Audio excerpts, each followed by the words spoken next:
Korang nampak tak cara Bella Astilah dengan Syed Saddiq sekarang ni? Makin hari makin nampak macam keluarga sebenar.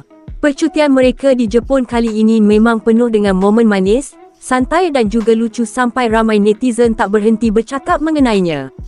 Selepas selesai acara Iron Kids Triathlon baru-baru ini, Bella Astilah bersama anak-anaknya, ibu bapa, Syed Saddiq dan juga abang Saddiq iaitu Space Dolla terus terbang ke Jepun untuk bercuti bersama. Ramai yang tahu, percutian ini sebenarnya hadiah dan juga permintaan daripada Ara dan Aiden selepas mereka selesai menyertai acara Iron Kids. Dan nampaknya, permintaan itu memang menjadi kenyataan paling indah buat mereka sekeluarga. Daripada video dan gambar yang dikongsikan, jelas kelihatan suasana mereka sangat bahagia dan tenang sepanjang berada di sana. Lebih menarik bila mereka meneruskan perjalanan ke Shibuya, Jepun, antara lokasi paling popular dan meriah di Tokyo. Mereka dilihat berjalan bersama, bergurau, menikmati suasana malam dan melawat banyak tempat menarik sepanjang berada di sana. Tetapi apa yang paling mencuri perhatian netizen semestinya momen lucu antara Bella dan Syed Saddiq. Kalau sebelum ini Saddiq pernah merakam Bella dalam keadaan pejam mata dan terus memuat naik ke Instagram story tanpa memeriksa terlebih dahulu.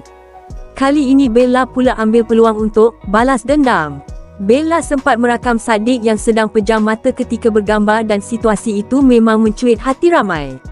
Lebih lucu bila Saddiq terus memberi penjelasan santai.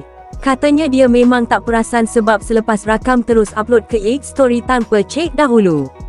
Ramai netizen terus ketawa melihat perangai mereka berdua. Namun dalam masa sama, ramai juga yang mengakui hubungan mereka nampak sangat natural dan manis.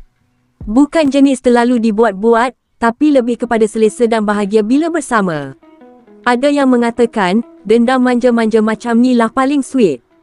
Malah ramai juga mula perasan cara Bella memandang Saddiq dan cara Saddiq melayan anak-anak Bella sepanjang percutian itu. Ara dan Aiden pula kelihatan sangat gembira dan rapat dengan Saddiq. Setiap kali dirakam, wajah mereka semua jelas menunjukkan kebahagiaan yang sukar disorok. Ramai netizen tersentuh melihat bagaimana sebuah hubungan yang dulunya sekadar persahabatan kini semakin nampak seperti sebuah keluarga yang saling melengkapi. Ditambah pula dengan kehadiran ibu bapa Bella dan abang Saddiq, suasana mereka memang nampak sangat harmoni. Space Dolla pula tak ketinggalan menceriakan keadaan dengan perangai lucu dan usikannya sepanjang percutian itu.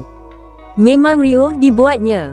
Di ruangan komen, rata-rata peminat terutama peminat base mula mendoakan agar hubungan Bella dan Saddiq dipermudahkan sehingga ke jenjang pelamin.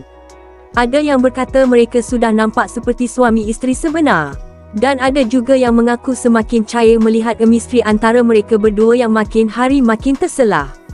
Apapun, yang paling penting jelas kelihatan kebahagiaan di wajah mereka semua sepanjang berada di Jepun.